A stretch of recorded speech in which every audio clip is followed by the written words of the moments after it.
কি পড়তেছেন ভাই? এই তো পড়তেছিলাম আর কি একটা দর্শনমূলক বই, দর্শনের আদি পুরুষগণ, বুঝছো? এই সক্রেটিস পূর্ব দর্শন ও দার্শনিকদের নিয়ে আর কি বইটা।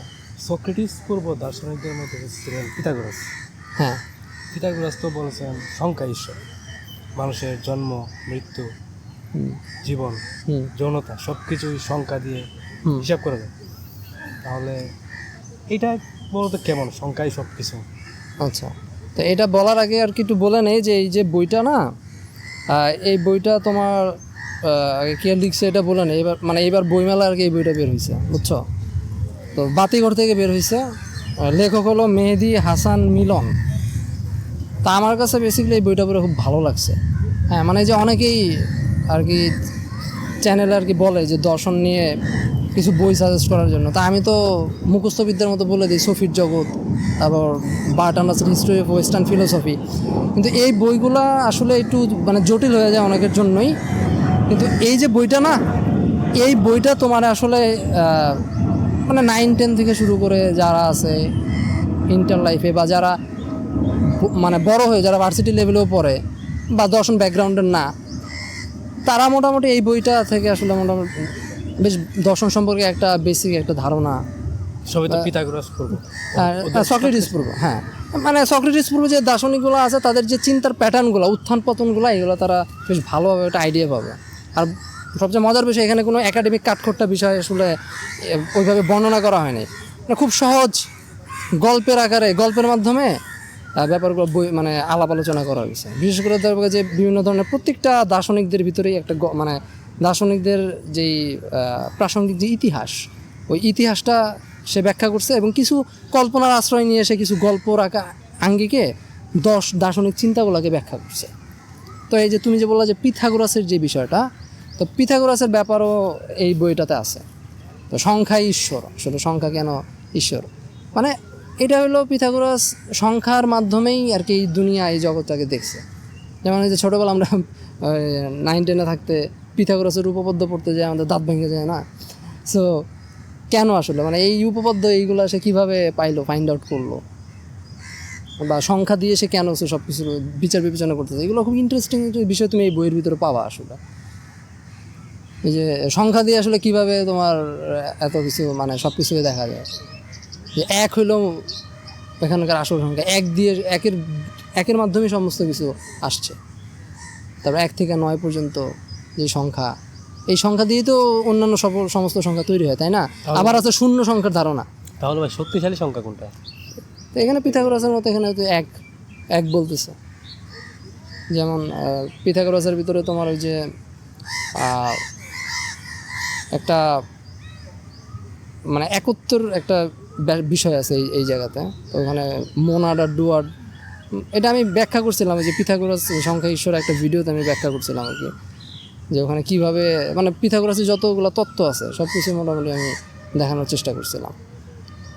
কিন্তু এই বইটাতে আর একটু ডিটেলে বলছে, কারণ এখানে তোমার বিভিন্ন ধরনের ইতিহাস আছে যে পিথাগোরাস কেন আসলে এই সংখ্যাগুলা তার ভিতরে আসলো। যেমন তিনি ভারতেও ভ্রমণ করছে, মিশরেও ভ্রমণ করছে নাকি, এরকম নানা জায়গায় ভ্রমণ করে তারপরে আবার তিনি সামোস দ্বীপে ফিরে এসে তার ব্যাপারগুলোকে মানে তার যে শিক্ষা বা উপলব্ধিগুলো আছে এগুলোকে সে প্রচার করছে। কিন্তু ওখানেও সে আর কি মানে বিরোধের শিকার হয়। তারপর সে ইটালির মেটাপন্টাম নামক নগরীতে চলে যায়। ওখানে যে সে তখন তার মতাদর্শ প্রচলন করেন। তারপর তার তো একটা ভ্রাতৃত্ব সংঘ গড়ে উঠছিল, কাল্টের মতো, বুঝছো? ওখানে নানা ধরনের রিচুয়াল আছে, তোমার ভেজিটেরিয়ান থাকতে হবে। তারপর নানা ধরনের উদ্ভট সব নিয়ম ছিল। মটর দানাকে করা যাবে না, খাওয়া যাবে না, নানা ধরনের জিনিসপত্র আছে। আমার অনেকে এই বইয়ের ভিতরে এটা পড়ে দেখলাম যে তিনি নাকি মারাও যান এই মটর দানার জন্য আসলে। তো তখন তার সময় গেলে তো সে অভিজাততন্ত্র চলতেছিল। তো অভিজাততন্ত্রের ছায়াতলে, রাজনৈতিক ছায়াতলে বসে সে অনেক সুযোগ সুবিধা পাইতেছিল এবং সে তার শিক্ষাগুলোকে প্রচারণা করতেছিল। কিন্তু হঠাৎ করে সেখানে যখন গণতন্ত্রের জোয়ার বইতে আরম্ভ করলো, অভিজাততন্ত্রের প্রতি একটা যে বিক্ষোভ দেখা গেল, ওইটার কারণে পিথাগোরাসকে ঝামেলায় পড়তে হয়েছে। তার সঙ্গও ঝামেলার ভিতর পড়ে গেছে, কারণ সে তো আর ওই গণতান্ত্রিক রাজনৈতিক ব্যবস্থার ভিতর নাই। এই জন্য পিথাগোরাস আসলে তোমার গণতন্ত্রের পক্ষে এরকম কথা বলেন, সে অভিজাততন্ত্রের পক্ষে যে কথা বলছে। তো পরে সে আর তার শিষ্যরা পালায় গেল। পরে অনেকে ধারণা, এটা একটা মানে অনুমান, অনেকে ধারণা করে যে সে একটা মটরশুটির যে ক্ষেত পার হওয়ার সময় ক্ষেত পার হইতে নিয়েছিল, কিন্তু ওই যে মটরশুটিকে করা যাবে না, পালানো যাবে না, করা যাবে না, তো ওখানে যে সে থেমে গেছে। পরে ওই লোকরা এসে তাকে তুলে নিয়ে গেছে, পরে তার মৃত্যু হয়। তো যাই হোক, এটা একটা কাহিনীর মতো। হ্যাঁ, তো এরকম দেখলাম যে অনেক দার্শনিকদেরই কাহিনী আর কি বর্ণনা করা হয়েছে এই জায়গায়। আর কোন যেমন থেলিস দিয়ে তো শুরু, থেলিসের নিয়ে আমার ভিডিও আছে আমার চ্যানেলে ওটা নিয়ে আলাপ আলোচনা করছিলাম। থেলিস কীভাবে তোমার জলপাই বিক্রি করে বড়লোক হয়ে গেছিলো, ঠিক আছে, ওই কী বলে লং টার্ম ট্রেডিং, মানে লং টার্ম আর কি ইনভেস্ট করে, ঠিক আছে। এইটার কাহিনীও আছে, এটা আমি আমার ভিডিওতে আরও বিশদভাবে বর্ণনা করছি। তো থেলিস তো মনে করতো যে মানে এখানে আমি যেটা পড়ে দেখলাম, সক্রেটিস পূর্ব যে দার্শনিকরা আছে তারা মূলত আসলে এই জগতের একটা আরকে খুঁজতো। আরকে মানে হলো এই জগৎ আসলে কী দিয়ে, মানে জগতের মূল জিনিসটা কি, উৎসটা কি, ওইটা খুঁজতে তারা ব্যস্ত ছিল। তো কারো কাছে মনে হয়তো যে এই জগৎ হলো পানি, সব কিছুই পানি দিয়ে তৈরি, যেমন থেলিস মনে করতো পানি দিয়ে তৈরি। থেলিসের শীর্ষ ছিল তোমার অ্যানাক্সিমিন্ডার। হ্যাঁ, অ্যানাক্সিমিন্ডার বা অ্যানাক্সোগোরাস হবে সম্ভবত। অ্যানাক্সিমিন্ডারের দর্শন ছিল হলো মহাবিশ্বের মূল উপাদান হলো অ্যাপেইরন বা সীমাহীন, অ্যাপেইরনের বাউন্ডলেস, এক্স্যাক্টলি। তো তারপরে আবার দেখবা যে অ্যানাক্সিমিন্ডার হলো থেলিসের দর্শনটাকে খণ্ডন করছে, যে না গুরু আপনার তো ঠিক না, সব মানে এই জগতে সব কিছু আসলে পানি না, তো পানি থেকে তো সব কিছু সৃষ্টি হয় না। আমি বলবো যে এখানে এই মহাবিশ্বের মূল উপাদান মানে সাবস্টেন্স হলো তোমার হলো সীমাহীন, বাউন্ডলেস, অ্যাপাইরন, ঠিক আছে, এটা ধরছে। তারপরে আবার অ্যানাক্সিমিন্ডারের যে শিষ্য অ্যানাক্সিমিনি, সে বলছে যে না গুরু আপনি তো ভুল কিছু বলছেন, এই হলো ভুয়া কথা, এটা হলো মহাবিশ্বের বায়ু হলো এই পৃথিবীর প্রাণ, সব কিছু হলো বায়ু দিয়ে তৈরি, সব কিছুর ভিতরে বায়ু আছে। তো এইভাবে, এবং এই বায়ুটা কেন, এটার পিছনে তার অনেক যুক্তি আছে, এবং কেন অ্যানাক্সিমিন্ডার বলছে এই মহাবিশ্বের মূল উপাদান সীমাহীন, এটার পিছনেও তার যুক্তি আছে, মানে সবারই তার নিজস্ব একটা যুক্তি আছে। এবং সবচেয়ে মজার বিষয়, এক দার্শনিক আর এক দার্শনিককে মানে তার মতবাদকে কাটতেছে, কেটে সামনে আগায় যেতেছে, এবং নতুন ধরনের মানে রিয়ালিটিকে দেখার একটা দৃষ্টিভঙ্গি তৈরি হইতেছে, যেটা খুবই ইন্টারেস্টিং আমি পাইলাম। এবং এগুলোর সাথে ইতিহাসের যে ঘটনা প্রবাহ এইগুলোও যুক্ত আছে। এবং থেলিস যখন পানি বলতেছে, একটা টাইম পরে দেখা গেল যে ওই পানি আর তার যে দেখার দৃষ্টিভঙ্গি ওটা পুরাতন হয়ে যেতেছে, নতুন কিছু লাগবে। তখন দেখা যেতেছে ইতিহাসের ঘটনা পরিক্রমায় তখন নতুন একটা ব্যাখ্যা অ্যানাক্সিমিন্ডার দাঁড় করাইতেছে, যেটা হলো সীমাহীন। তারপর ওইটা কাইটা অ্যানাক্সিমিনিস আবার বায়ু মানে বাতাসের কথা বলতেছে। তো এগুলোর পিছনে দেখবো যে অনেক পলিটিক্যাল রিজন আছে, কারণ দার্শনিকরা শুধু দর্শন নিয়ে চর্চা করতেছিল, ওইটা তো একটা দৃষ্টিকোণ। এটার ব্যাকগ্রাউন্ডে তুমি দেখবা যে চারপাশে দেখবা যে রাজনৈতিক ঘটনা পরিক্রমার উত্থান পতন হইতেছে, এক রাজ্যে এসে আর এক রাজ্যকে অ্যাটাক করতেছে, আর এক রাজ্যে এসে আর এক রাজ্য দখল করতেছে। ওইটার কারণেও দেখবা যে অনেকের দেখার দৃষ্টিভঙ্গি, দার্শনিক যেই দৃষ্টিভঙ্গিগুলো চেঞ্জ হয়ে যেতেছে, যেটা খুবই ইন্টারেস্টিং লাগলো। বিশেষ করে লেখক এখানে যেই চমৎকার কাজটা করছে সেটা হলো, সেটা হলো ইতিহাসের যে বিভিন্ন ধরনের ঐতিহাসিক যে সত্যগুলো আছে এইগুলো এখানে সে ইনক্লুড করছে গল্পের আকারে। মানে কিছু গল্প আছে, কিছু লেখকের কিছু কল্পনা আছে, বাট সে মানে এখানে লেখক আর কি বলছে তার গ্রন্থের প্রথমে শুরুতে দেখলাম যে ঐতিহাসিক ব্যাপারগুলোকে সে যথাসম্ভব ইনট্যাক্ট রাখার চেষ্টা করছে। মানে কারণ ঐতিহাসিক ব্যাপারগুলো, তথ্যগুলো যদি একটু চেঞ্জ করে দেয় তাহলে তো ঘটনার সত্য তুমি বুঝবা না, তাহলে তো ব্যাপারটা তো গল্প হয়ে যায় জিনিসটা। এখন গল্প তো আর ঐতিহাসিক সত্য না, তাই না? সো লেখক বলছে যে কিছু গল্প রাখছে, কল্পনার আশ্রয় নিছে, বাট ঐতিহাসিক সত্যগুলোকে সে এখানে ইনট্যাক্ট রাখছে, যেই কারণে এই জিনিসটা আরও বেশি এঙ্গেজিং হয়ে গেছে।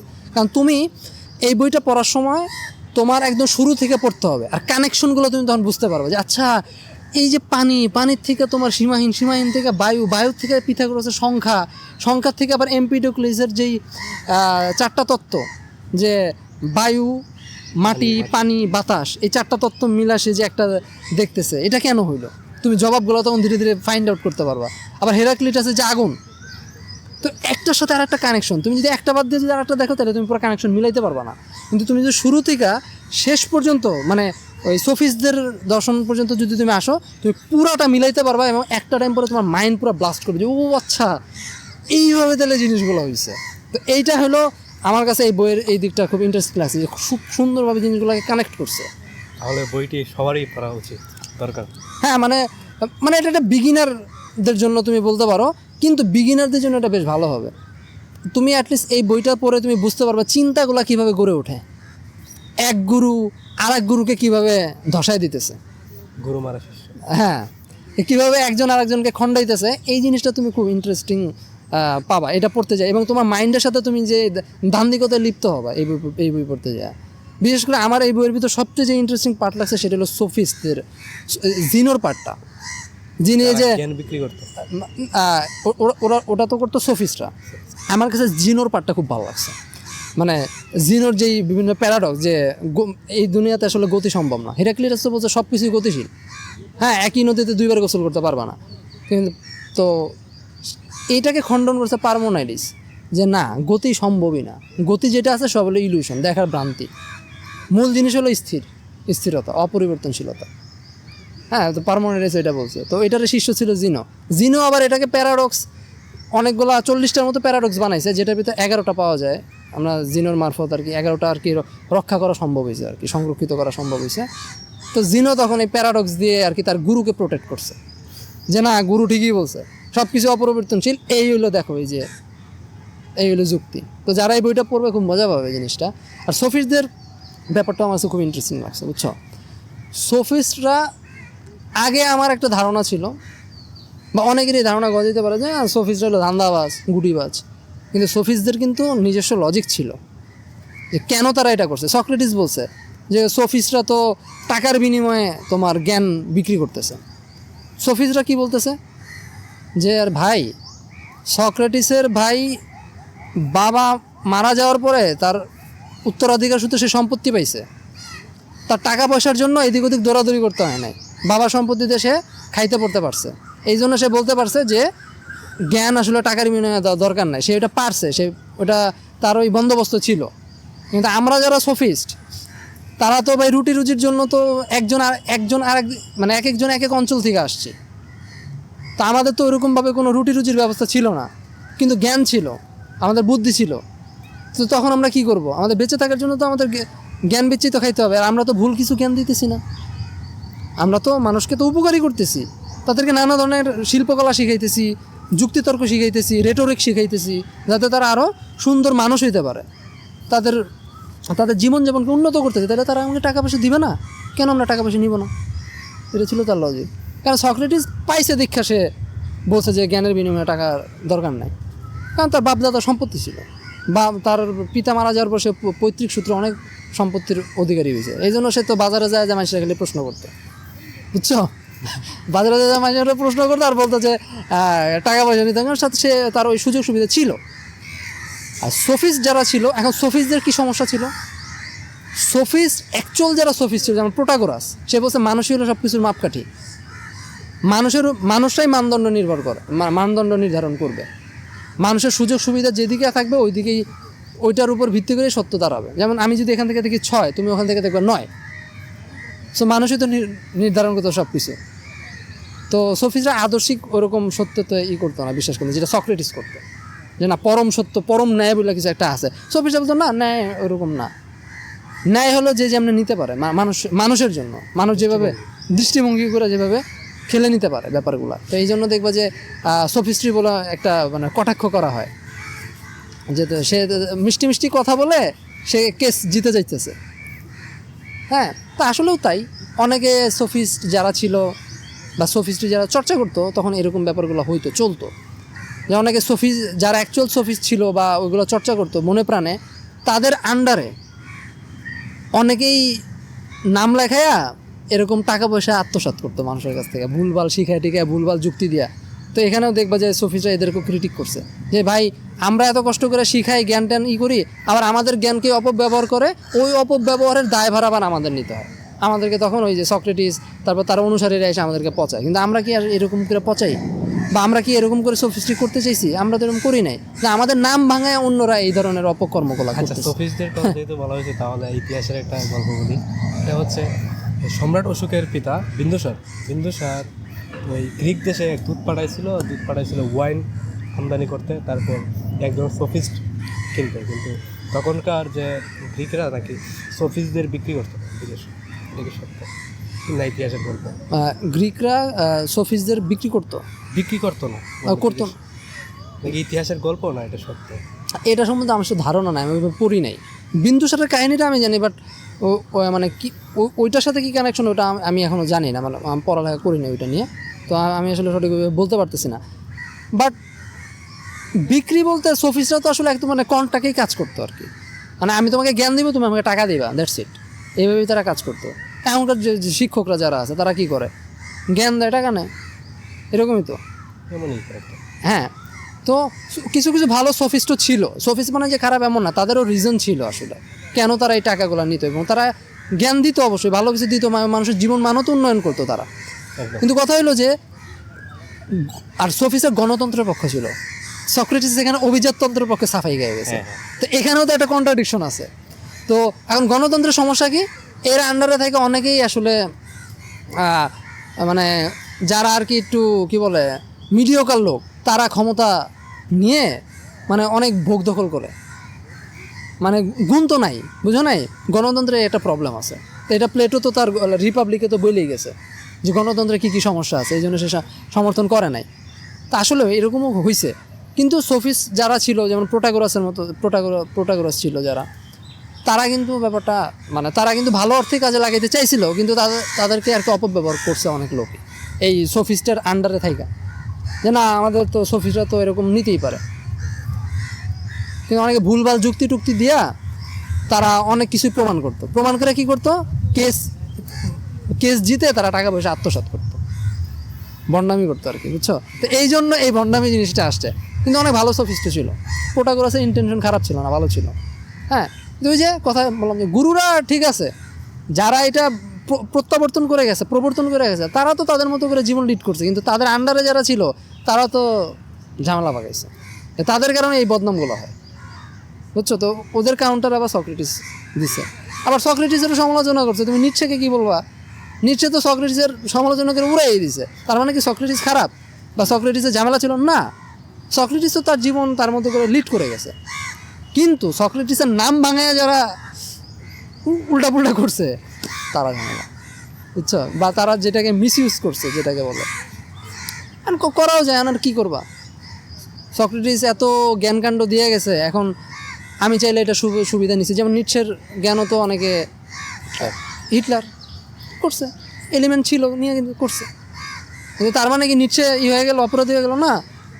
নিটশে দিয়ে গেছে, তুমি ওইটারে নিয়ে যদি তুমি তোমার মতো করে যদি উল্টা কাজে ব্যবহার করে, এই দায়ভার তো তোমার, তাই না? একটা জ্ঞান হলো দুই ধারী তরবারি, এই তরবারি, এটা দিয়ে তুমি ধ্বংসও করতে পারো, এটা দিয়ে সৃষ্টিও করতে পারো। যে কাজে নিবে জ্ঞান, ওই কাজেই ব্যবহার হবে।